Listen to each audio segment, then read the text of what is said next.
Di salah satu sudut kota ini tersimpan kisah bersejarah. Kisah sejarah batangan demi batangan besi dirangkai hingga untuk pertama kalinya di Hindia Belanda lokomotif uap mengular menarik rangkaian kereta. Bersama kita menyusuri jejak perkereta-apian Nusantara. Dari Semarang, sejarah kereta api Nusantara bermula. Perjalanan ini diawali di salah satu sudut kampung Sporlan, kota Semarang. Di sini pernah berdiri megah Stasiun Semarang, salah satu dari 4 stasiun pertama yang dibangun di abad 19. Di tengah pemukiman padat penduduk, artefak Stasiun Semarang kini semakin sulit untuk ditemukan. Bangunan stasiunnya sudah terpendam, kalaupun tersisa, tinggallah lubang angin dan beberapa lengkung besinya. Pulau Jawa abad ke-19. Sebuah pulau yang kaya akan hasil bumi, khususnya komoditas perkebunan seperti tebu, kopi, dan nila. Pada masa tanam paksa, perkebunan ini menjadi tulang punggung ekonomi Hindia Belanda. Gubernur Jenderal Van den Bosch mengusulkan dilaksanakan tanam paksa, atau kalau orang Belanda bilang kulturstelsel. Nah, terjadilah tanam paksa. Tanam paksa itu rakyat Indonesia dan khususnya pada waktu itu Jawa diharuskan menanam tanaman-tanaman yang untuk diekspor. Jadi kalau tadinya tanaman itu hanya untuk kebutuhan lokal, sekarang tanaman itu untuk diekspor ke Eropa. Nah, karena diekspor ke Eropa berarti perlu ada transportasi dari Indonesia atau Hindia Belanda atau Jawa pada waktu itu ke Eropa melalui pelabuhan. Satu-satunya moda transportasi pada waktu itu adalah angkutan laut. Namun, seiring dengan meningkatnya produksi, muncul pertanyaan.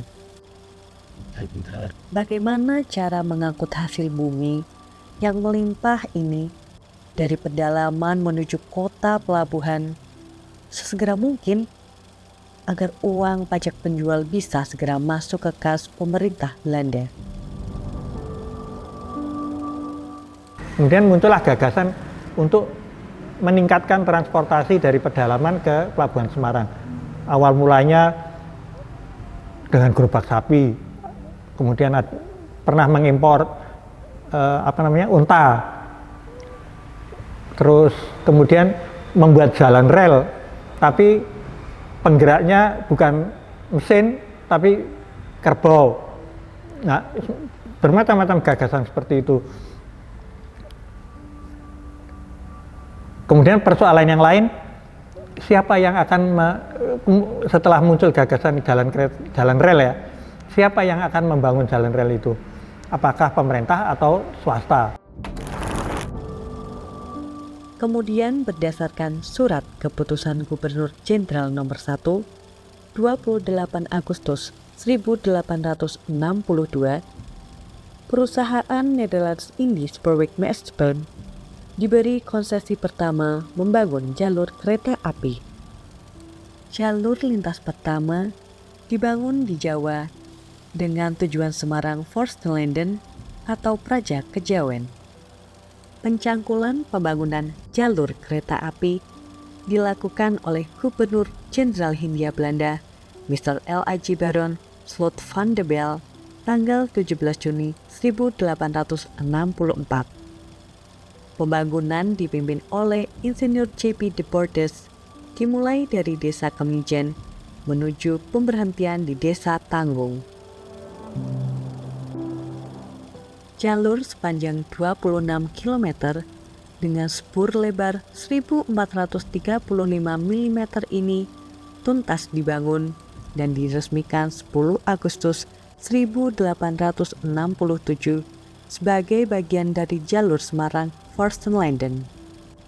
Pada awal pembangunan jalur kereta api Semarang ke Forstenlanden atau pada waktu baru sampai ke Tanggung, pada awalnya itu pencangkulan pertama itu dilakukan oleh Gubernur Jenderal dengan upacara besar-besaran.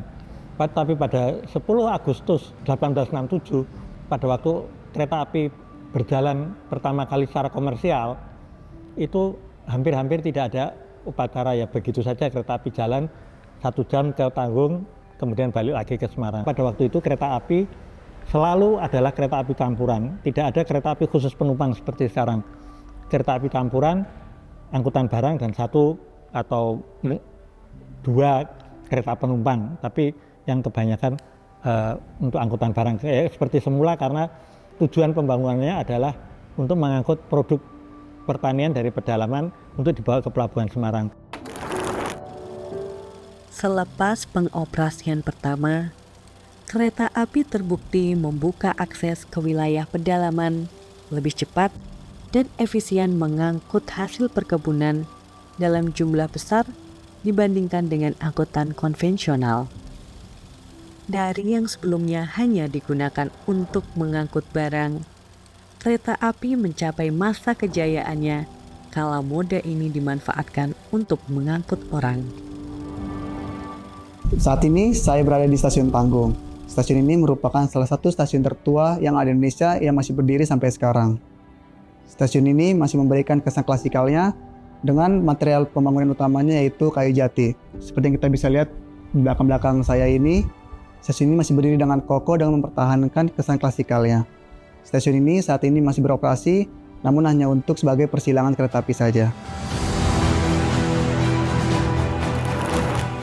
Awal abad ke-20, Hindia Belanda menyambut kehadiran pelancong asing yang semakin banyak. Angkutan kereta dalam kota dan antar kota makin berkembang. Tercatat setidaknya ada 18 perusahaan tram dan kereta api di Hindia Belanda saat itu. Namun, di masa Perang Dunia Kedua dan penjajahan Jepang, kereta api mulai mengalami kemunduran. Perusahaan kereta api di Jawa dan Madura milik pemerintah dan swasta, yaitu SS, NIS, Malang Stromtram, Kediri Stromtram, dan lainnya dijadikan satu dalam naungan Angkatan Darat atau disebut Rikuyu Shokyuku. Setelah Jepang menyerah kepada sekutu dan Indonesia memproklamirkan kemerdekaannya, dilakukan pengambil alihan kantor pusat kereta api di Bandung oleh para pegawai kereta api pada 28 September 1945. Sejak saat itu, perkereta-apian Indonesia masih dilaksanakan oleh operator.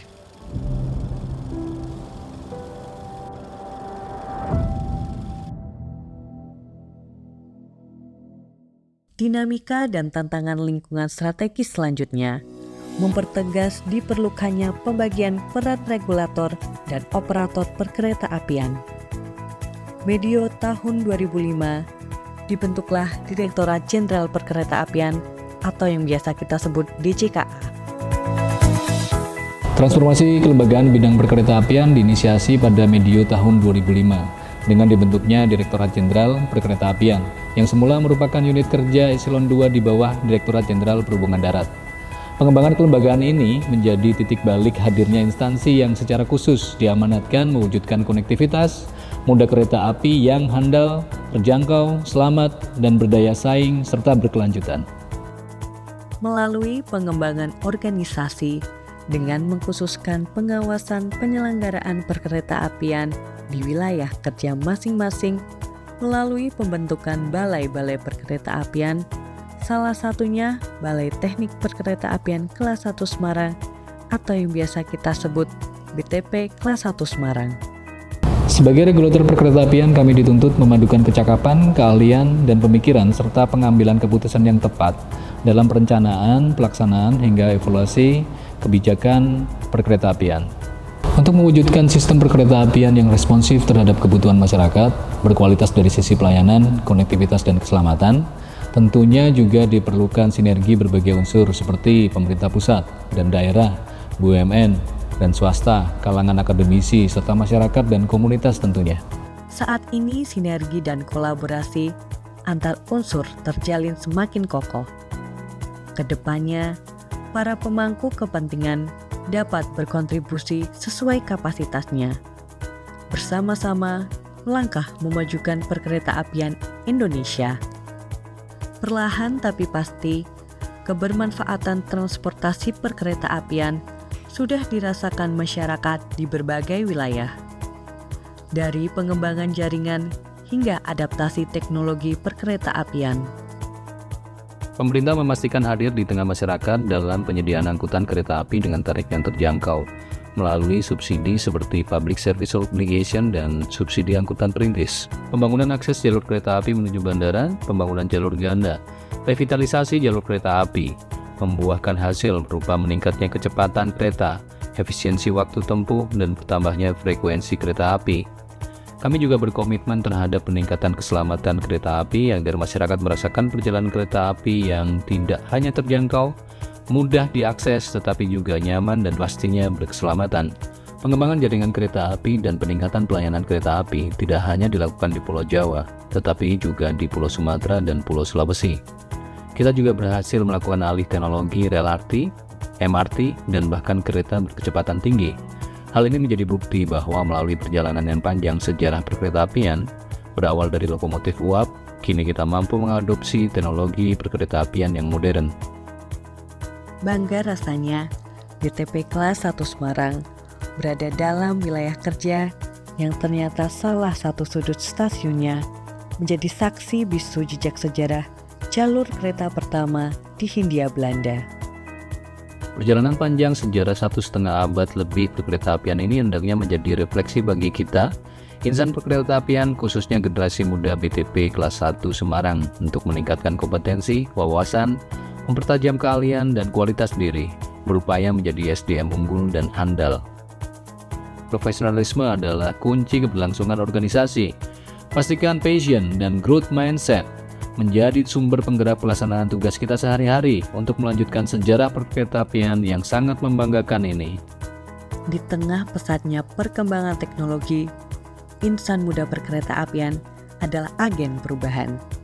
Generasi muda berperan krusial menjadi inovator dan pemikir kreatif yang mampu melihat peluang di setiap tantangan. Transportasi perkeretaapian di Indonesia berkembang dengan baik dan cukup pesat. Hadirnya kereta cepat juga menjadi salah satu tanda bahwa perkeretaapian di Indonesia terus berkembang.